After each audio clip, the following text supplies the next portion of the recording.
Hello. तो देखिए, इससे पहले वाले वीडियो में हम किसके बारे में पढ़े थे? द्विघात समीकरण के मूल। उसके मूल क्या क्या थे? मूलों का योग, मूलों का गुणनफल। ठीक है, 3-4 पॉइंट उसमें पढ़े थे। उसके बाद हमने बताया था कि अगले वीडियो में हम मूलों की प्रकृति पढ़ेंगे। तो मूलों की प्रकृति के बारे में हम इस वाले वीडियो में पढ़ेंगे। देखिए, मूलों की प्रकृति, जिसे विभक्त कर, जिसे विवेचक और डिस्क्रिमिनेंट कहते हैं। ठीक है, यह मूलों की प्रकृति बताता है। बिना मूल ज्ञात किए, ये मूल्य कैसे बताएगा? प्रकृति बताएगा, वो भी बिना मूल ज्ञात किए। ठीक है, इसे डी द्वारा प्रतिष्ठित करते हैं। इसे क्या कहते हैं? देखिए, यह मूलों की प्रकृति बताता है, वह है बिना मूल ज्ञात किए। इसे डी द्वारा प्रतिष्ठित करते हैं, जहां डी बराबर होता है बी स्क्वायर, जहां डी बराबर होता है बी स्क्वायर माइनस के 4ac। ठीक है, यदि डी का मान 0 के बराबर है, यदि डी का मान 0 के बराबर है, वो तो समीकरण के मूल क्या होंगे? समीकरण के मूल होंगे वास्तविक तथा समान होंगे। कैसे होंगे? वास्तविक तथा समान होंगे। ठीक है, यदि डी का मान 0 से बड़ा है, यदि डी का मान 0 से बड़ा है, तो मान कैसे होंगे? तो समीकरण के मूल कैसे निकलेंगे? वास्तविक तथा असमान निकलेंगे। कैसे निकलेंगे? वास्तविक तथा असमान। ठीक है, यदि डी का मान 0 से छोटा है, यदि डी का मान 0 से छोटा है, तो मान कैसे आएंगे? काल्पनिक और असमान। समीकरण के मान कैसे आएंगे? समीकरण के मूलों का नाम कैसे मान कैसे आएंगे? काल्पनिक और असमान आएंगे। ठीक है, अब देखिए, इससे दरअसल एक सूत्र होता है माइनस के बी प्लस माइनस के बी स्क्वायर माइनस के 4ac। तो ये देखिए, डी बराबर हमने बताया था बी स्क्वायर माइनस के 4ac, यहाँ पर हमने 4 मान। ठीक है, अगर अगले तो जैसे कि मान लीजिए, इधर देखिए, अगर मान लीजिए डी बराबर 0 है, जैसे मान लीजिए डी बराबर 0 है, तो देखिए यहाँ पर अगर हमने मान लिया, यहाँ पर अगर 0 मान रख दिया, तो कोई मान आपको फर्क पड़ेगा? अगर किसी में 4 में अगर 0 जोड़ देंगे या 4 में 0 घटा देंगे, तो कोई फर्क पड़ेगा मान पर? नहीं। तो मतलब समीकरण के मूल कैसे? वास्तविक समान होंगे, मतलब वास्तविक होंगे भी होंगे, समान भी होंगे, क्योंकि उनको कोई फर्क नहीं पड़ेगा। ठीक है, यदि डी बराबर 0, यदि डी 0 से बड़ा है, यदि 0 से बड़ा है, जैसे मान लीजिए 1 या 2 या कुछ भी रख लिया है, तो यहाँ पर फर्क पड़ेगा। जैसे यहाँ पर कोई मान दे रखा है, मान में से अगर एक दे रखा है, तो उसमें घटाएंगे या बढ़ाएंगे तो फर्क पड़ेगा। तो मान वास्तविक आएंगे और कैसे आएंगे? असमान आएंगे, क्योंकि फर्क पड़ जाएगा, तो घटेगा या बढ़ेगा। ठीक है, अब यदि डी का मान 0 से छोटा है, यदि डी का मान 0 से बड़ा छोटा है, तो कैसे मान आएंगे? काल्पनिक और असमान आएंगे। कैसे आएंगे मान? काल्पनिक और असमान। और इसी बेस पर हम कुछ क्वेश्चन करते हैं, जिससे और भी डाउट क्लियर हो जाएंगे। ठीक है, तो देखिए इसका क्वेश्चन अब देखिए,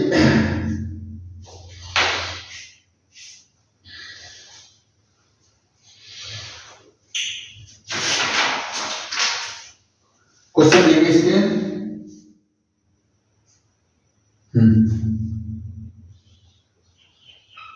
क्वेश्चन है समीकरण 2x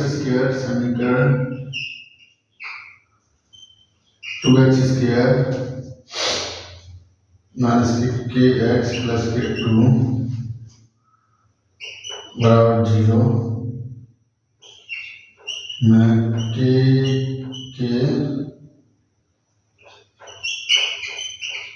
किस मान के किस 2x प्लस k2 बराबर 0 में के किस मान के लिए समीकरण के किस मान के लिए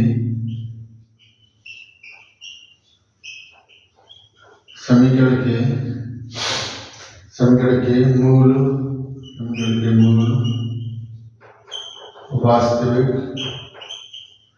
वास्तविक तथा समान होंगे। ठीक है, इधर कोई समीकरण दे रखा है, तो समीकरण को समीकरण दे रखा है 2x² minus kx plus k2 बराबर 0 में के किस मान के लिए समीकरण के मूल वास्तविक और समान हो। तो देखिए, ये पहला है, यदि डी बराबर 0 हो, समीकरण के मूल और वास्तविक तथा समान होंगे। वास्तविक तथा समान कब होंगे? जब डी बराबर 0 होगा ना, डी बराबर 0। ठीक है, देखा फॉर्मूला कि डी बराबर 0 में, तो डी बराबर क्या होता है? डी स्क्वायर माइनस के 4ac बराबर 0। ठीक है, अब ये क्या है? पहले इसको क्या कर लेते हैं? इसको क्या नाम है, द्विघात समीकरण के मान जो इसको पकड़ लेते हैं। तो ए का मान की वैल्यू हमारे पास क्या आ जाएगी, एक x स्क्वायर गुणा तो ए की वैल्यू हमारे पास 2 आ गई, ठीक है। और dx, तो b की वैल्यू क्या आएगी, क्या आएगी, और c की वैल्यू क्या आएगी, c की वैल्यू 2 आएगी, ठीक है। रख दीजिए एक एक ये रख दीजिए, b रख दीजिए, b का मान कहाँ आएगा, देखा या k स्क्वायर, ठीक है, k स्क्वायर माइनस का 4 ठीक है, इंटू a का मान कितना 2 a का मान 2, ठीक है, b का मान ये हो गया, a कितना हमारा 4, a c कितना हमारे पास 2 है, ठीक है। तो k स्क्वायर माइनस के 4 में यार आदमी 16 बराबर 0, और ये 16 तक चला जाएगा तो प्लस हो जाएगा, तब k स्क्वायर बराबर 16, तब k की वैल्यू कितनी आएगी 4, ठीक है।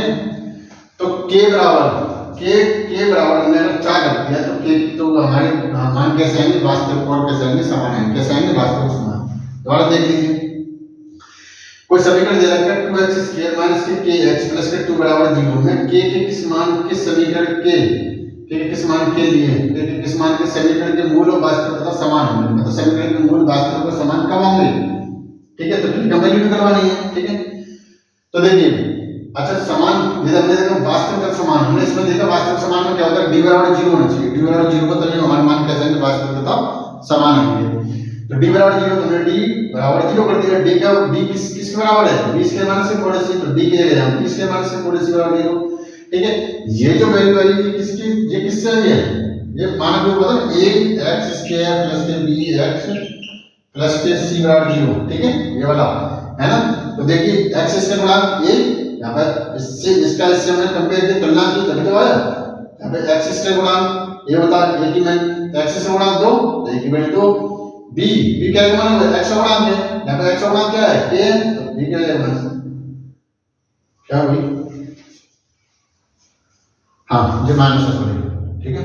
तो यहाँ पर भी माइनस का कोई दिक्कत नहीं है, क्या किया यहाँ पर भी माइनस है, कोई दिक्कत नहीं है, ठीक है। यहाँ पर भी माइनस है, मतलब माइनस को क्या किया हमने ऐसे किया, लो भाई बस जब माइनस माइनस गुणा करा तो फिर प्लस हो जाएगी, ठीक है, कोई दिक्कत नहीं है ना। अब इसी के तो मतलब c का मान कितना था हमारा, c का मान ये रहा था, c का मान 2 था तो 2 रख दिया, ठीक है। यही मान हमने यहाँ पे किया है, d बराबर 0 मान दिया, क्योंकि d बराबर क्या था b स्क्वायर पर 4c, d बराबर 0, d बराबर 0 क्यों माना, क्योंकि देखिए इसमें ये पूछ रहा है वास्तविक तथा समान, और यहाँ पर पूछ रहा है d बराबर 0 तभी वास्तविक तथा समान होंगे, इस बेस पर मिल गया, ठीक है। अब इसका अगला क्वेश्चन, इसको तब तक नोट कर लीजिए।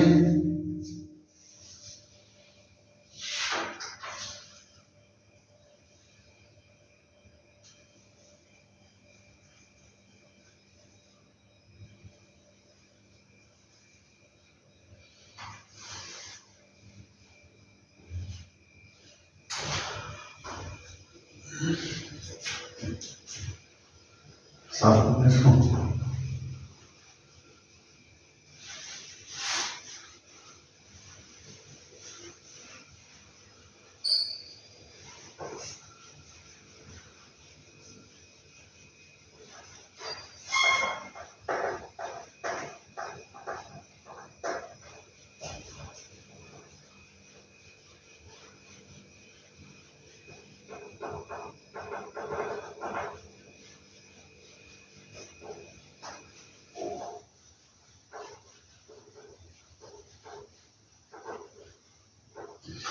अब इससे अगले वाले मेथड के बारे में हम लोग प्रकृति अगले वाले कैसे पढ़े, जैसे कि समीकरण दे रखा है, ठीक है, समीकरण a1x, ठीक है, plus b1 by b1y plus के c1 0, ठीक है, तथा a2x प्लस b2y प्लस के c2 बराबर 0, के संगत है, के संगत, के संगत तथा संगत निगाह, के संगत तथा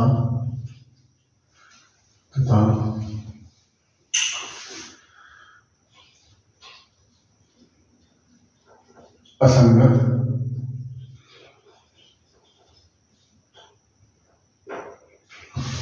ठीक है। अब इसके जो मूलों की प्रकृति है उसके अगले लेक्चर पर क्या रहेगा हमारा समीकरण को देखिए a1x plus b1y plus c1 बराबर 0 तथा दूसरा है a2x plus b2y plus c2 बराबर 0 के संगत तथा असंगत निकाय, संगत तथा असंगत निकाय ठीक है। इसका पहला पद लेंगे हम ठीक है। इसमें दे रखा हो a1 बाई a2 बराबर b1 बाई b2 ठीक है। अगर ये बराबर नहीं है, अगर ये बराबर नहीं है तो समीकरण का अद्वितीय हल होगा। तो अगर बराबर नहीं है तब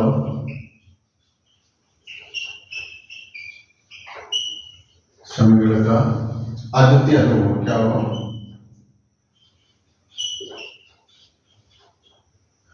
अद्वितीय या फिर एक ठीक है हल होगा ठीक है। दूसरा है a1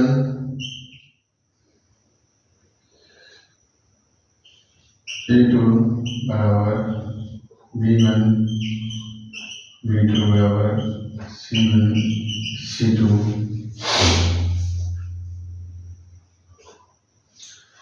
नहीं तो इसका कोई हल नहीं हुआ। तो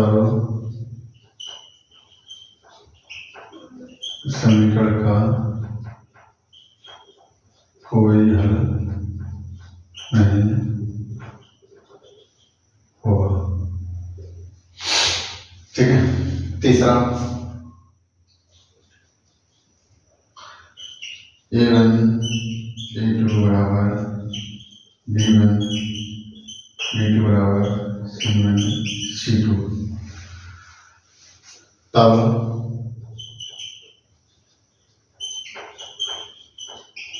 समीकरण के अनंत अनेक हल होंगे ठीक है। देखिए मूलों की प्रकृति जैसे कि कोई a1x कोई समीकरण है a1x plus b1y plus c1 बराबर 0 तथा दूसरा a2x plus b2y plus c2 बराबर 0 के संगत तथा असंगत निकाय। इसमें अगर a1 बटे a2 बराबर b1 b2 नहीं है, अगर ये a1 बटे a2 b1 b2 बराबर नहीं तो समीकरण का क्या होगा सिर्फ एक हल होगा, क्या होगा सिर्फ एक हल ठीक है। अद्वितीय, अद्वितीय का मतलब दूसरा नहीं ठीक है ना, एक ही हल होगा इसमें। और यदि a1 बटे a2 बराबर b1 बटे b2 बराबर c1 बटे c2 के नहीं है, मतलब ये दोनों बराबर इसके नहीं है तीसरे वाले के, तब समीकरण का कोई हल नहीं होगा, समीकरण का कोई हल नहीं होगा।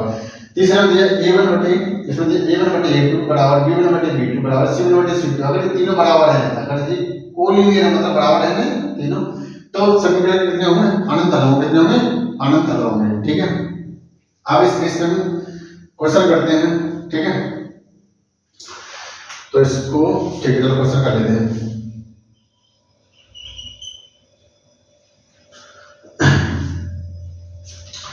जैसे समीकरण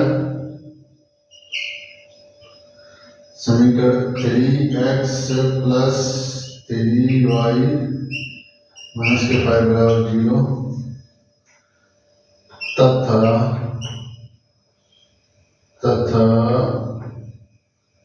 6x प्लस यार क्या कहना है के वाई माइनस के 10 बराबर 0 मैं के किस मान के लिए मैं के किस मान के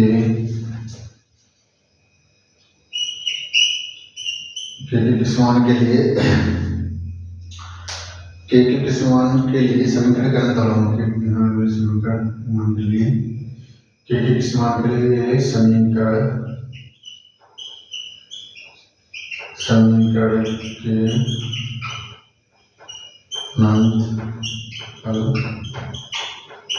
हमें, ठीक है। कोई क्वेश्चन दे रखा है 3x मतलब समीकरण दे रखा है 3x + 3y - k 5 = 0 तथा 6x + ky - 10 = 0 में k के किस मान के लिए समीकरण के अनंत आयामों की समीकरण कितने में अनंत आयाम में अनंत आयाम के लिए कौन सा दे रखा है ये दे रखा है, ठीक है। हाँ तो हमें क्या करना है, बस कुछ भी नहीं लिखना। अब देखिए इसमें a1 की वैल्यू कितनी दे रखी है, ये दे रखी है और कैसे निकालेंगे a1 पहले निकालें a1, ठीक है, a2 b1 b2 c1 c2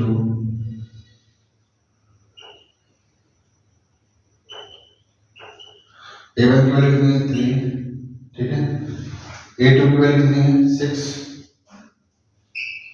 b1 की वैल्यू 3 और b2 की वैल्यू k, ठीक है, और c1 की वैल्यू -5 और c3 की वैल्यू c2 की वैल्यू -2, ठीक है।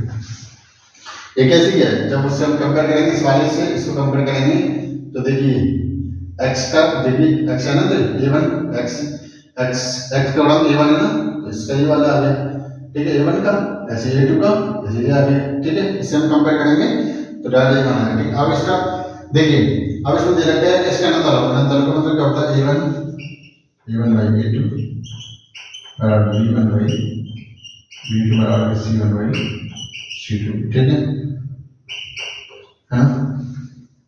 a1 की मान कितना है 3, तो 3/6 बराबर 3/k बराबर के -5/10। देखिए माइनस से माइनस कैंसिल, इससे खत्म, ठीक है, इससे काटेंगे 3 × 3 और 3 × 6, ठीक है, और ये कितना हो गया 5 × 5 और 10, ठीक, ठीक है। चाहे तो इसका गुणा कर लीजिए, चाहे इसका गुणा कर लीजिए, आंसर एक ही आएगा, ठीक है। इसका गुणा किया हमने 3 कितना हो गया तो k बराबर कितना हो गया 3 × 6, ठीक है। चाहे इसका गुणा कर लीजिए इन दोनों गुणा कर लीजिए, ठीक है, तो 3 × 6 कितना हो गया तो k बराबर 3 × 6। देखिए इधर के समीकरण 3x + 3y - k 5 = 0 तथा 6x + ky = k -10 = 0 में k के किस मान के लिए समीकरण के अनंत होंगे।